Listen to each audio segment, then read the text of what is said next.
दोस्तों, आज का बहुत इम्पोर्टेंट टॉपिक है विधि का शासन। संवैधानिक विधि का बहुत इम्पोर्टेंट टॉपिक है। आपने टीवी पर भी न्यूज़ सुना होगा विधि का शासन के बारे में, न्यूज़पेपर में भी आपने सुना होगा, समाचार पत्रों में भी सुना होगा कि इस राज्य में, इस देश में विधि का शासन नहीं है।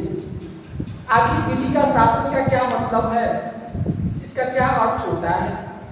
तो विधि का शासन का मतलब होता है कानून का राज, यानी कानून की सरकार, यानी ऐसी सरकार जो कानून के अनुसार चल रही है, जो कानून को मानती है, जहाँ की सरकार संविधान के अनुसार काम कर रही है, यानी व्यक्तियों के बीच में किसी प्रकार का कोई भेदभाव नहीं है।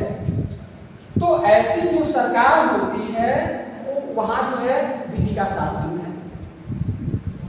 जैसे दो व्यक्ति हैं, मान लीजिए दो व्यक्ति हैं, एक व्यक्ति है ए चपरासी है और बी जो है ऑफिसर है।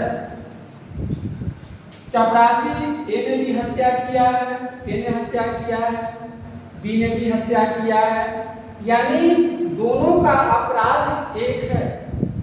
तो विधि का शासन क्या कहता है कि दोनों को सजा एक होनी चाहिए। अगर दोनों को सजा एक नहीं होती है, मान लीजिए चपरासी है, इसको तो सजा होती है फांसी की, लेकिन ऑफिसर है, बड़ा पद पे है, लेकिन इसको सजा नहीं होती है फांसी की, ये छूट जाता है। तब क्या होगा? तब हम कहेंगे कि यहाँ पे विधि का शासन नहीं है।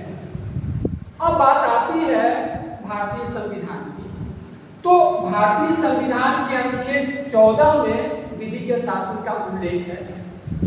उल्लेख का मतलब स्पष्ट उल्लेख नहीं है।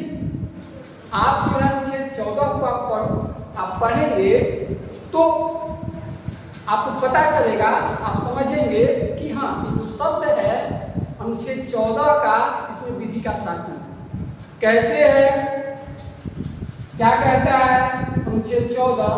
राज्य किसी भी व्यक्ति को विधि के समक्ष समता से या विधियों के समान संरक्षण से वंचित नहीं करेगा। अब देखिए, यहाँ अनुच्छेद 14 में कहीं भी विधि के शासन शब्द का उल्लेख नहीं है, कहीं भी विधि के शासन